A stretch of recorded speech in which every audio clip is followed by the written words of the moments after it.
Neemias capítulo 6. Diz assim a palavra do Senhor: os inimigos conspiram para intimidar Neemias. Tendo ouvido Sambalá, Tobias, Gesem, o arábio, e o resto dos nossos inimigos, que eu tinha edificado o muro e que nele já não havia brecha nenhuma, ainda que até esse tempo não tinha posto as portas nos portais, Sambalá e Gesem mandaram dizer-me: vem, encontremo-nos nas aldeias, no vale de Ono. Porém, tentavam fazer-me mal. Enviei-lhes mensageiros a dizer: estou fazendo grande obra, de modo que não poderei descer, porque cessaria a obra enquanto eu a deixasse e fosse ter convosco. 4 vezes me enviaram o mesmo pedido, eu, porém, lhes dei sempre a mesma resposta. Então, Sambalá me enviou pela 5ª vez o seu moço, o qual trazia na mão uma carta aberta, do teor seguinte: entre as gentes se ouviu, e Gesem diz que tu e os judeus intentais revoltar-vos, por isso reedificas o muro, e segundo se diz, queres ser o rei deles. E puseste profetas para falarem a teu respeito em Jerusalém, dizendo: este é rei em Judá. Ora, o rei ouvirá isso, segundo essas palavras. Vem, pois, agora e consulte-nos juntamente. Mandei dizer-lhe: de tudo o que dizeis, nenhuma coisa sucedeu. Tu, do teu coração, é que o inventas. Porque todos eles procuravam atemorizar-nos, dizendo: as suas mãos largarão a obra e não se efetuará. Agora, pois, ó Deus, fortalece as minhas mãos. Tendo eu ido à casa de Semaías, filho de Delaías, filho de Meetabel, que estava encerrado, disse ele: vamos juntamente à casa de Deus, ao meio do templo, e fechamos as portas do templo, porque virão matar-te. Aliás, de noite virão matar-te. Porém eu disse: homem, como eu fugiria? E quem há, como eu, que entre no templo para que viva? De maneira nenhuma entrarei. Então percebi que não era Deus quem o enviara. Tal profecia falou ele contra mim, porque Tobias e Sambalá o subornaram. Para isto subornaram, para me atemorizar, e para que eu, assim, viesse a proceder e a pecar, para que tivessem motivo de me infamar e me vituperassem.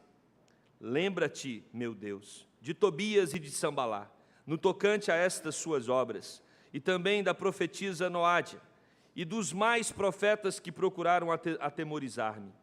Acabou-se, pois, o muro aos 25 dias do mês de Elul, em 52 dias. Sucedeu que, ouvindo todos os nossos inimigos, temeram todos os gentios, nossos circunvizinhos, e decaíram muito no seu próprio conceito, porque reconheceram que por intervenção de nosso Deus é que fizemos esta obra. Também, naqueles dias, alguns nobres de Judá escreveram muitas cartas que iam para Tobias, e cartas de Tobias que vinham para eles, pois muitos em Judá lhe eram ajuramentados, porque era genro de Secanias, filho de Ara, e seu filho Joanã se casara com a filha de Mesulão, filho de Berequias. Também das suas boas ações falavam na minha presença, e as minhas palavras lhes levavam a ele. Tobias escrevia cartas para me atemorizar. Vamos orar mais uma vez ao nosso Deus. Pai de amor, fale ao nosso coração. Precisamos ouvir a Tua voz, entender a Tua mensagem. Ilumina-nos, Deus, com este texto sagrado, para que saiamos daqui alimentados por Ti. Essa é a nossa oração no nome de Jesus. Amém. Irmãos, o livro de Neemias é um livro que muito nos ensina. Esse capítulo é um capítulo especial. Todos nós estamos buscando a maturidade na vida. Nós, a cada fase que passamos, a cada etapa que concluímos, nós devemos corresponder ao tempo que estamos vivendo. Paulo vai dizer: quando eu era menino eu falava como menino, agora que eu sou adulto, agora que eu sou velho, eu preciso corresponder à minha idade, à minha fase, ao meu momento. Nós precisamos corresponder ao tempo que estamos vivendo. E se nós queremos adquirir maturidade, nós precisamos de exemplos, de modelos. E não tem momento melhor para identificarmos a maturidade de uma pessoa do que quando ela está enfrentando oposição, no momento em que ela está enfrentando desafios na sua caminhada. É diante dos desafios que nós percebemos o quão maduro o indivíduo é. É diante das provações que nós percebemos a caminhada que cada pessoa teve com o seu Deus até aquele momento. E quando nós olhamos para a vida de Neemias até aqui, nós percebemos que Neemias, através de um relacionamento íntimo com Deus, ele tem muito a nos ensinar a respeito dos desafios que enfrentamos a cada dia na nossa caminhada e na nossa jornada. Por isso eu quero propor para pensarmos hoje à noite nos princípios para enfrentarmos os desafios da vida. Existem regras para que nós sejamos bem-sucedidos na nossa caminhada cristã. E quando nós olhamos para esse texto, nós percebemos que Neemias está diante de desafios. Algumas pessoas, desde o começo do livro, esses nomes estão sendo repetidos ao longo do livro, esses homens entendem que esse projeto de Neemias não é um bom projeto. Eles querem, de alguma forma, impedir que Neemias consiga completar a obra de reconstrução dos muros. E nós temos aí pelo menos 3 personagens nesse capítulo que estão tentando tirar o foco da obra que Neemias está executando. Sanbalate, esse nome é um nome babilônico, Sim, né, o nome Sim, a deusa da lua que deu vida. Ele era governador de Samaria, e ele entende que essa obra que Neemias está executando, uma obra que claramente Neemias entende que é a vontade de Deus, essa obra vai prejudicar o seu governo, vai prejudicar a sua vida, e Sanbalate então se ajunta com Tobias. Sanbalate é de origem babilônica, Tobias já é da origem do povo de Deus. Tobias, o nome significa o Senhor é bom. Provavelmente ele era também um adorador judeu, possivelmente governador da Transjordânia, estava sob o domínio dos persas. Ele tinha também uma estreita relação com o sacerdote Eliasibe, que o texto fala sobre ele e nós vamos destacá-lo daqui um pouquinho. E tem um terceiro personagem, Gesem, que controlava áreas que iam do nordeste do Egito até o norte da Arábia do Sul, na Palestina. E provavelmente com a construção dos muros em Jerusalém, Gesem iria ter prejuízos econômicos por causa do transporte que ele fazia de mercadorias naquela região. Então nós temos 3 homens que estão empenhados em fazer com que o projeto de Neemias de reconstrução dos muros ali em Jerusalém não seja bem sucedido. E meus queridos, quando nós pensamos na obra do Senhor Jesus, e quando nós olhamos nas páginas da palavra de Deus, nós percebemos claramente que existe uma oposição, e sempre houve uma oposição, em relação ao reino de Deus, em relação às verdades de Deus, e nós precisamos de maturidade, nós precisamos de percepção e sensibilidade para nos atentarmos a tudo o que está acontecendo ao nosso redor e continuarmos firmes nos projetos de Deus. O versículo de número 1 que nós lemos vai dizer que a obra já estava praticamente pronta, porque a obra de Deus, quando ela realmente vem do Senhor, ela vai ser concluída. Nenhum projeto de Deus fica inacabado. Guarda isso no seu coração. Deus tem projetos para a sua vida. E se Deus mostrou para você claramente que o projeto dele é determinado, é um projeto claro, nítido para você, fique tranquilo que o projeto de Deus será concluído de maneira plena. E o que nós temos aqui é que mesmo com toda a oposição que Neemias e o povo já enfrentou até esse momento, a obra está indo adiante. E a obra está praticamente pronta. Falta apenas colocar as portas nos portais do muro. E aí, o texto nos informa que surge, no versículo 2, uma proposta de Gesem e Sanbalate para o encontro com Neemias, num vale de Ono. Nós não sabemos ao certo qual era a proposta de Sanbalate e de Gesem ali naquele vale, mas eles insistentemente convidam Neemias para encontrar com eles no vale de Ono. E aí nós começamos então a perceber como que Neemias reage diante dos desafios que ele tem à frente. Nós começamos a entender como esse homem, que tem construído uma relação de intimidade com Deus, ele consegue perceber não só a mão de Deus, mas ele também consegue perceber as armadilhas que estão surgindo em todo o processo. Por isso, o que nós observamos no versículo 2 é que depois de Sambalate e Gesem convidar por 4 vezes Neemias para ir ao encontro deles, Neemias resiste. Neemias não vai, porque Neemias tem discernimento. Se nós queremos enfrentar ou saber enfrentar os nossos desafios, é necessário termos discernimento. A palavra de Deus, ela nos convoca para esse atributo, é um atributo que todo crente precisa ter, aprender a discernir. Ezequiel capítulo 44, verso 23 nos diz: a meu povo ensinarão a distinguir entre o santo e o profano, e o farão discernir entre o imundo e o limpo. Discernimento é a capacidade de perceber se alguma coisa procede de Deus ou não. E aí você talvez possa deduzir que o processo de discernimento é um processo fácil, mas é um processo muito complexo. Por quê? Porque nós temos algumas armadilhas na busca pelo discernimento. A primeira armadilha é o nosso coração. A Bíblia diz que o nosso coração é enganoso. Então o nosso coração pode desejar coisas que nós achamos que é de Deus e que na verdade não são. O nosso coração pode se enveredar por caminhos que nós estamos convencidos de que é a vontade de Deus, mas são caminhos de engano. Um outro problema, um outro obstáculo que nós temos é que o nosso inimigo, a Bíblia vai dizer, Satanás, ele se transforma até mesmo em anjo de luz para confundir, se possível, os eleitos. Então eu tenho um elemento interno que me causa confusão, que é o meu próprio coração, a minha própria pessoa, ela é confusa, e eu também tenho elementos externos que estão procurando causar-me confusão, e no meio da confusão, no meio dessa dificuldade, de saber se aquilo é realmente de Deus ou não, é que nós precisamos buscar o discernimento do alto. Tem coisa que parece que é de Deus, vocês vão ver aqui ao longo do capítulo, tem coisa que tem cheiro de ser de Deus, tem coisa que tem aparência que é de Deus, mas que na verdade não é de Deus, porque o diabo ele vem para nos enganar também. Por isso, meus queridos, para que nós tenhamos discernimento, é necessário termos a caminhada que Neemias teve, caminhada de oração. Só tem discernimento aqueles que procuram se apropriar da palavra de Deus através de uma vida de meditação e através de uma vida de oração.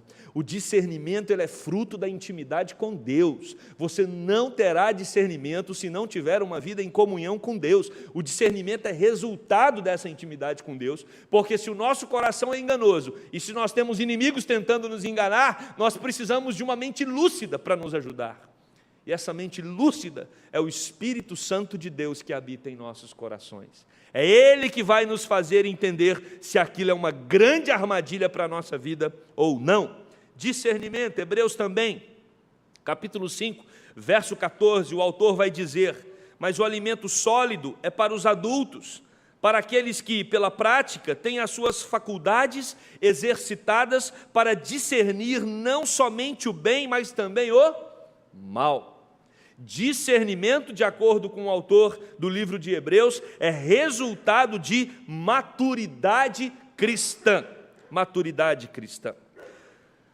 Neemias foi um homem que teve discernimento quando Sambalate e Gesem estavam chamando ele para uma conversa no Vale de Ono. Ele percebeu que aquilo não era bom, que aquilo era mal, porque eles intentavam tirá-lo do foco.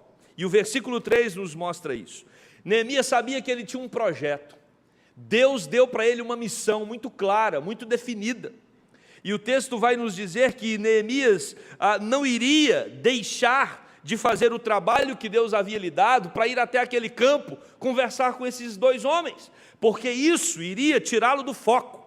Se nós queremos também aprender a enfrentar os desafios da nossa vida com sabedoria, é importante não só o discernimento, como também o foco. Meus irmãos, não tem nada melhor do que o foco na hora de tirar uma foto. Uma foto desfocada, ela atrapalha tudo. Não é tão triste quando tem um momento assim especial e que você consegue pegar um ângulo bacana para fotografar e de repente quando você clica, a foto sai desfocada. e você não tem mais a oportunidade de fotografar aquele mesmo momento.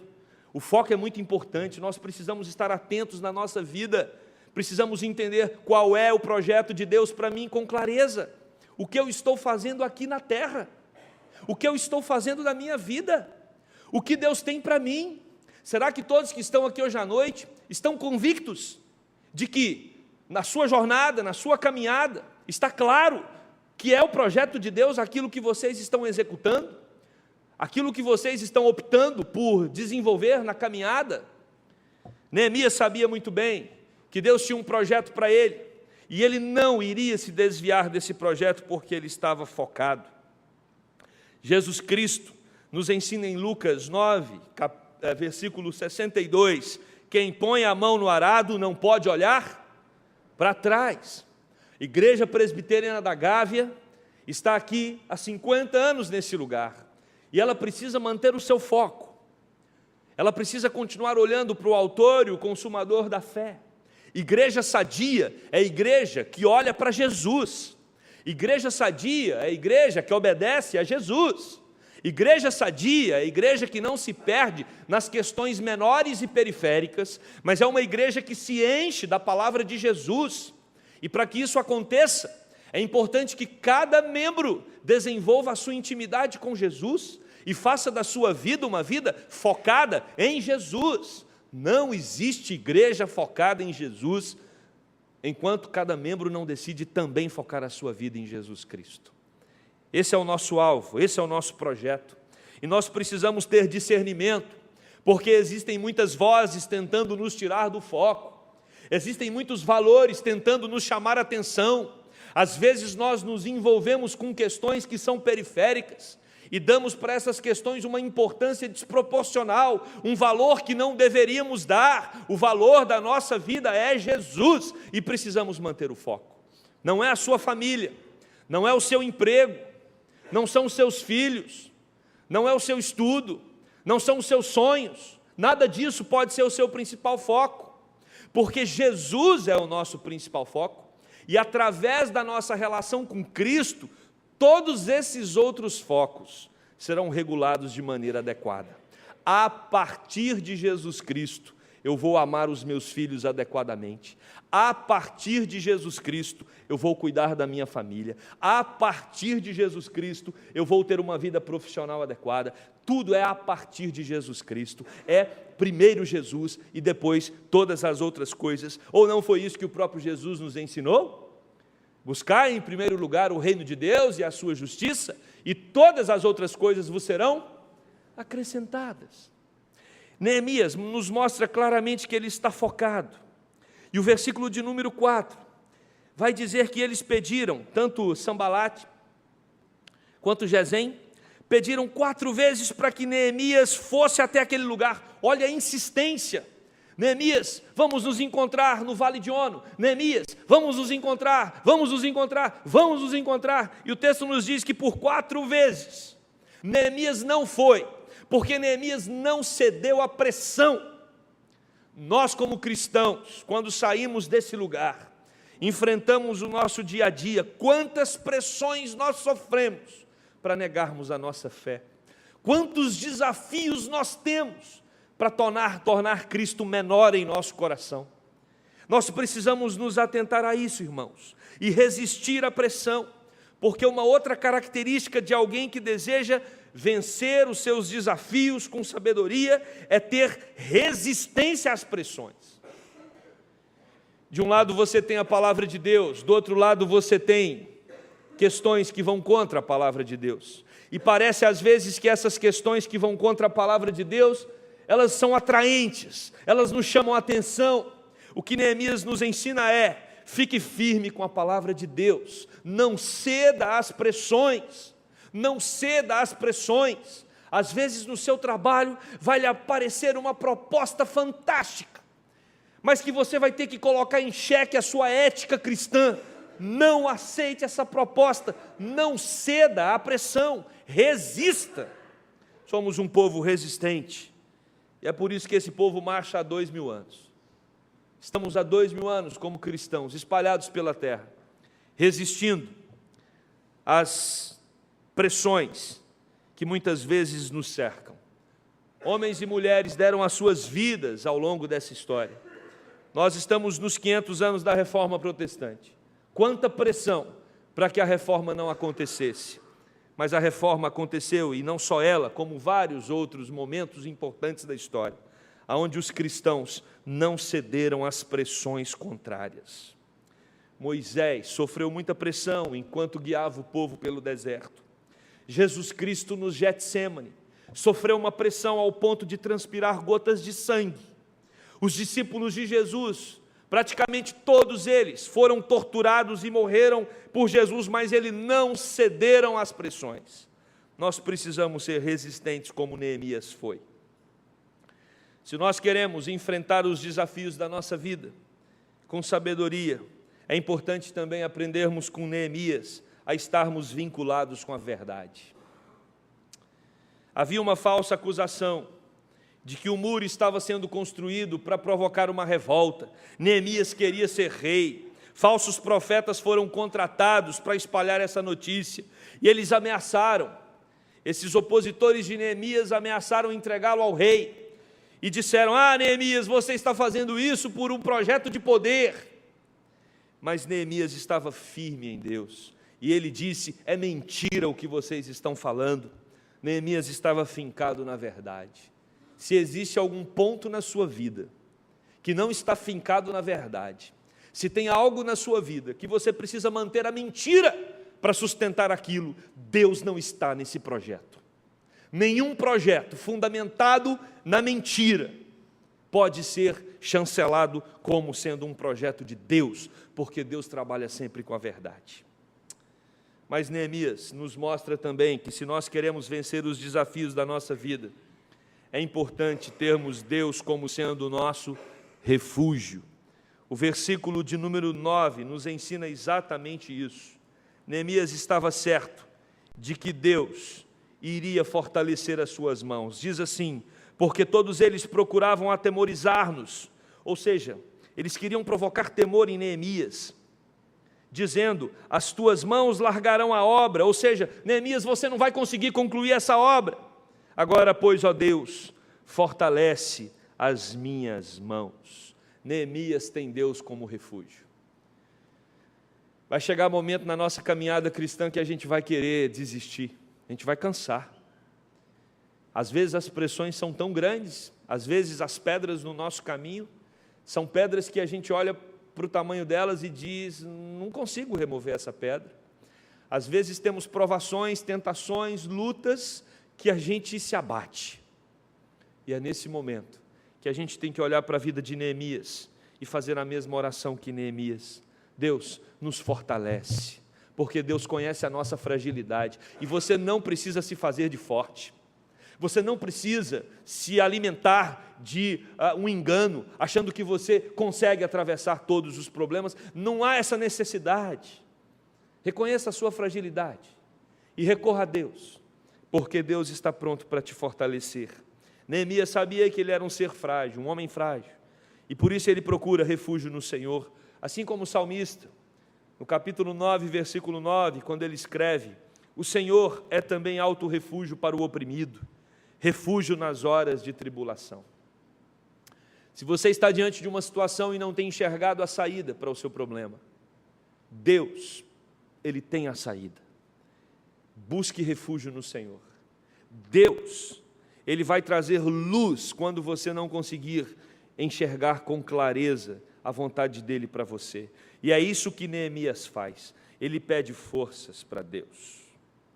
Neemias, ele nos ajuda a enfrentar os desafios, porque ele vê Deus como refúgio, mas também porque ele sabe que ele está conectado aos outros. Você não é um ser individual, acabou, a sua individualidade acabou. A partir do momento que você confessa Jesus como Senhor e Salvador, você não vive mais por si mesmo. Agora a vida não é mais como muitos falam, né? Não, eu sou eu e não importa o outro, importa sim. Aquele que um dia confessou Jesus está conectado ao outro. As escolhas que você faz na sua caminhada, elas afetam o corpo de Cristo, elas afetam o todo. Por isso que nós falamos no começo, quando cada um busca a santificação, todo o corpo de Cristo é santificado. Quando cada um busca a presença de Deus vai se fazer no todo. Ou seja, a sua espiritualidade individual, ela interfere na espiritualidade coletiva. Neemias sabia disso. Por isso Neemias, ele resiste àquela provocação de Sambalate, de Gesem, porque ele é exemplo para o povo. E ele fala, se eu deixar o trabalho para me encontrar, para conversar com esses dois no campo de ONU, o povo pode pensar que eu estou desistindo. E o povo também pode começar a desistir do projeto. Então nós precisamos entender que cada um de nós temos uma responsabilidade, uma parte no corpo de Cristo, e precisamos resistir às provações, às adversidades, para que juntos possamos edificar cada vez mais a igreja, para que essa igreja glorifique o nome de Deus. Mas, meus queridos, o cenário até o momento era de um movimento para o vale. Mas, de repente, aqueles homens mudam a estratégia. Eles estão tentando tirar Neemias do seu trabalho, estão tentando tirar Neemias do foco, estão tentando tirar Neemias da liderança, eles estão tentando atrapalhar o líder. Por isso, não tem coisa que me alegra mais o coração, e acredito que dos meus colegas pastores também, do que quando alguém chega para nós e diz, pastor, eu oro pelo Senhor todo dia. Mas dá uma alegria saber que a igreja está orando pelos seus líderes, porque quando um líder cai, a igreja toda sente. Quando um líder é ferido, a igreja toda, ou o corpo todo, fica baratinado.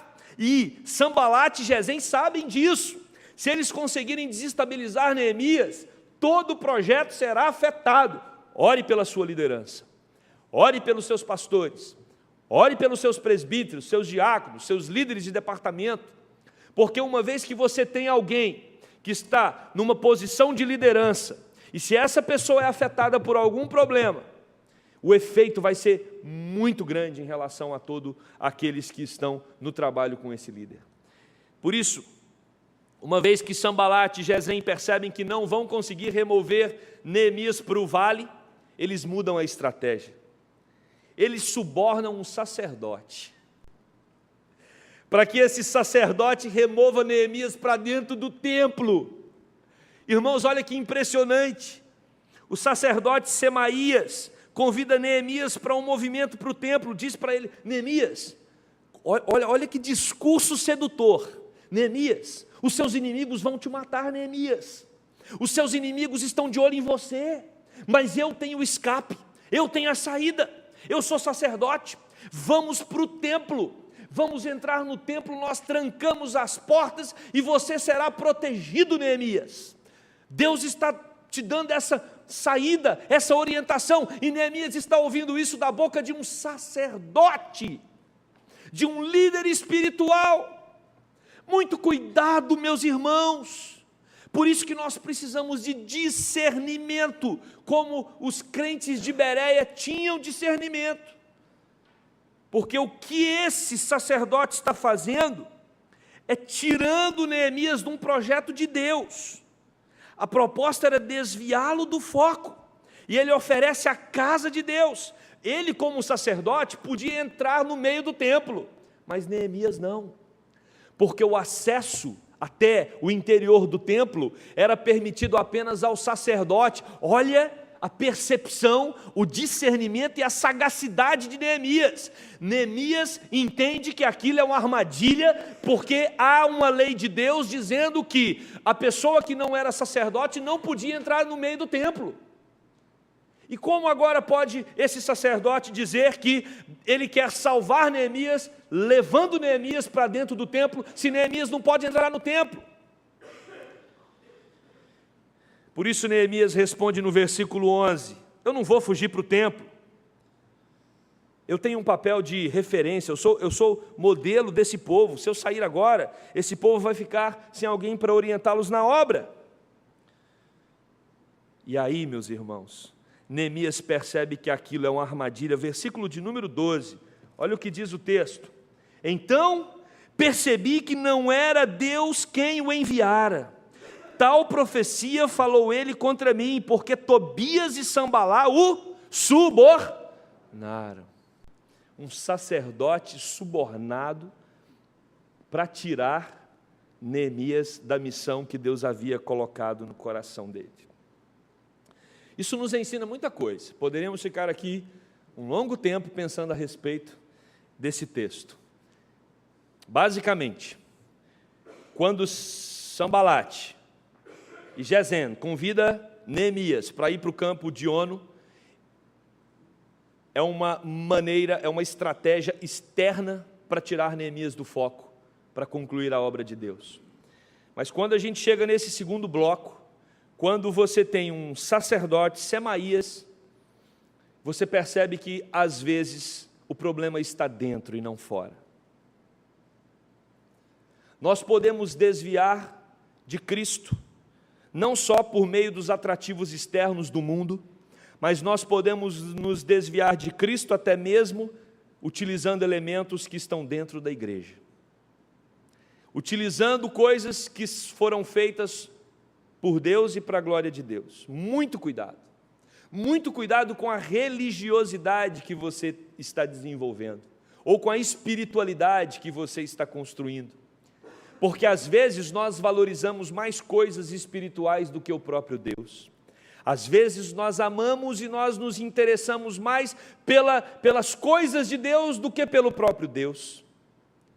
Olha o que nós temos aqui, um líder religioso, envolvendo o templo, envolvendo questões de Deus, para desfocar um homem da missão que Deus havia dado para ele. Discernimento é você perceber que às vezes os homens usam até as coisas de Deus para desviar o indivíduo do próprio Deus.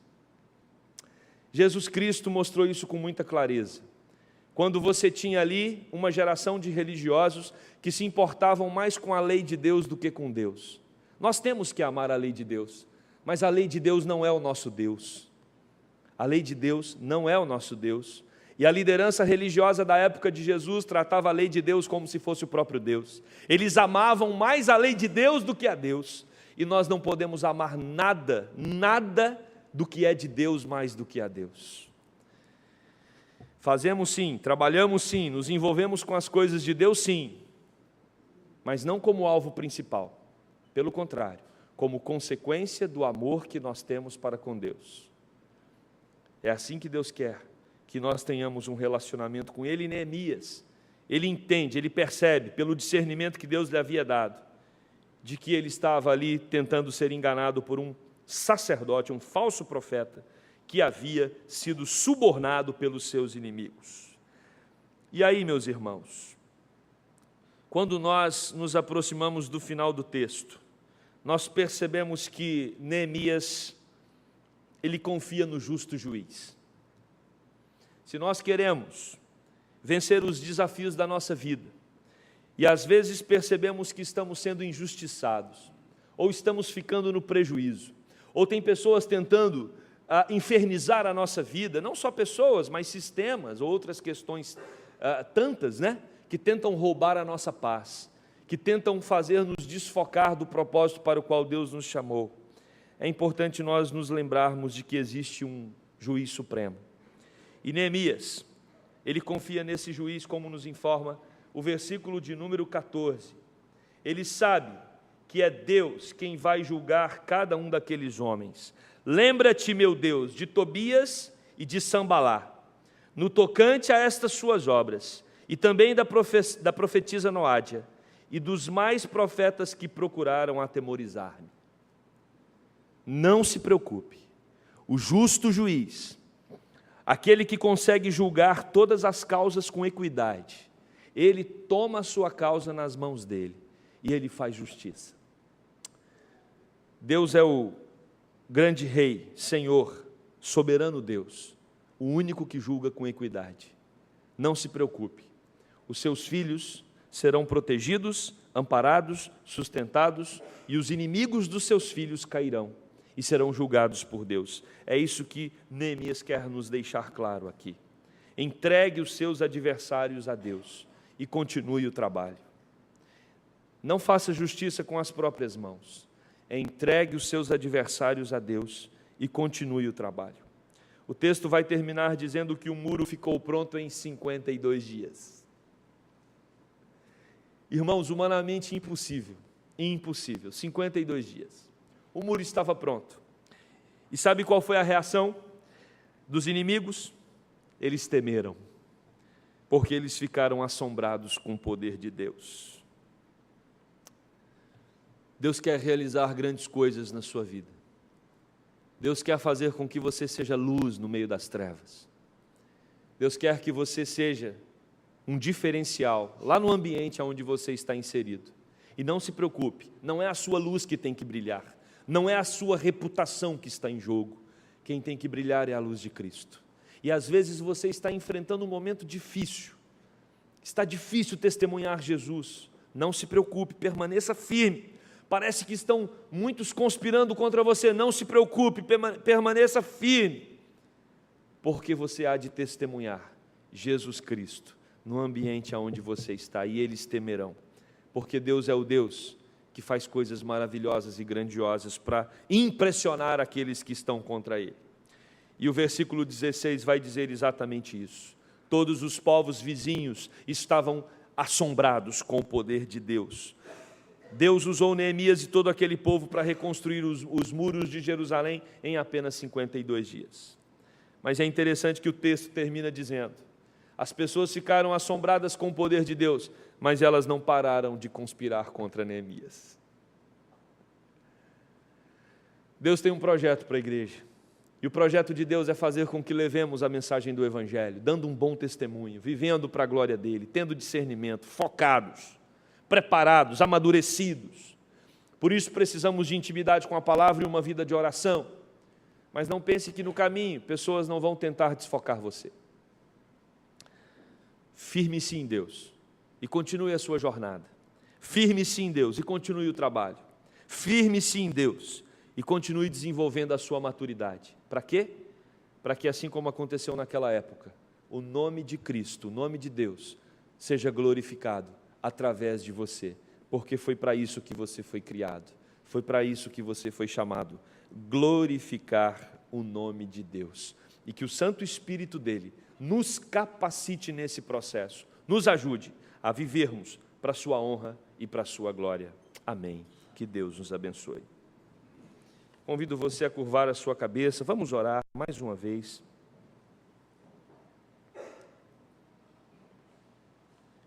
Neemias é um exemplo de discernimento, de foco, de resistência, um homem apegado à verdade, um homem que se refugiava em Deus, um homem que sabia da sua responsabilidade na frente do povo, um homem que confiava no justo juiz, um homem que buscava a maturidade, por isso ele viu o milagre do Senhor acontecer. Ele viu o muro sendo construído em 52 dias e viu os seus inimigos temendo a Deus. Talvez você entrou aqui nesse templo hoje cansado, desanimado, desfocado. Clame a Deus. Busque refúgio nele, para que ele continue renovando as suas forças, animando você no caminho. Porque assim como ele fez com Neemias, ele também tem um projeto para você. Ele também tem um projeto para a sua vida. E o resultado final é a glória do nome do próprio Deus. E o resultado final é que todos aqueles que estarão ao seu redor temerão o Deus a quem você serve, porque viram milagres de Deus na sua vida. Pai querido, aqui estamos nós, povo do Senhor, como aquele povo na época de Neemias, que entenderam a vontade do Senhor e trabalharam duro para a reconstrução daqueles muros. Foram incansáveis, zelosos, entenderam, Deus, qual era o teu propósito. E aqui estamos nós, Deus, completando 50 anos como Igreja Presbiteriana da Gávea. E queremos, Deus, ter foco, queremos resistir aos ataques e àqueles, Deus, que tentam minar as nossas forças.